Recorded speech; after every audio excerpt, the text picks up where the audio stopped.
According to the information I furnished by the library, only 330 books have been borrowed by members during the year 2021, and 122 of those have been under fiction title. 94 of the borrowed books have been on political science and 27 on sociology. Only 11 books on economics, only 5 books on science, 4 books on law, and 3 books on technology, 1 book on education, and 1 book on single literature, and have been borrowed by members.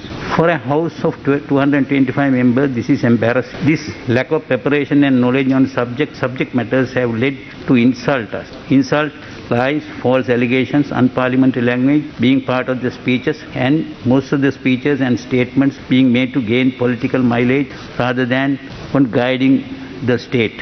Looking at the economy and a separate office for assessment is good, but we must have an assurance that the Ministry of Finance and the Central Bank will make the statistics available to us.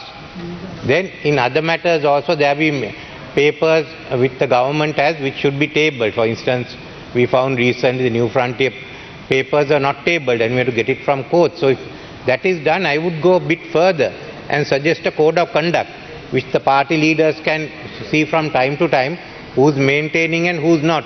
When the British Parliament was bombed during World War II, they convened at a nearby church.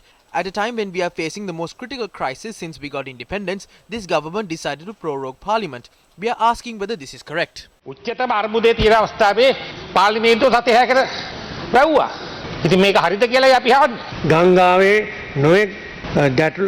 river flows amidst many obstacles. Although you want the river to stop, it won't work. My colleague and former Prime Minister will agree to that. We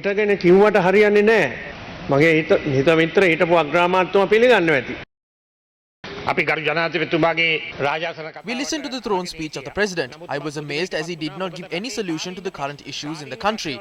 More than 80% of the farming community have been impacted. There is a massive crisis in terms of fuel, power and gas. The President did not explain as to how he will reduce the rising cost of goods. So how can we praise such a throne speech? They said they will get back what our government gave away. But they prorogued the parliament and handed over 80 oil tanks in secrecy. We opened the East Container Terminal of the Colombo Port. The West Terminal will be opened soon. The Medigama-Kurunagala Highway was opened as well. He was the former Minister of Highways. We also hope that we will be able to reach the Temple of the Sacred Tooth Relic on a highway. Because the former minister was also from Kandy, but he didn't do anything. These are the people who spread lies. Come and take a look at Godfrey's Green. Yesterday, only 22,000 people were there waiting to enter Port City. People who said that Sri Lanka is a Chinese colony are now going to the Port City. What did this government do as soon as they came into power? They gave 800 billion worth of tax concessions to their close associates. That was the root cause of this collapse. There is a dollar crisis at present. Arrogance is the cause of all of this. The president did not listen to the expert opinion and embarked on organic farming all of a sudden. If the government has allocated $400 million to import fertilizer, the annual profit we would reap from the agriculture industry would be $2.4 billion.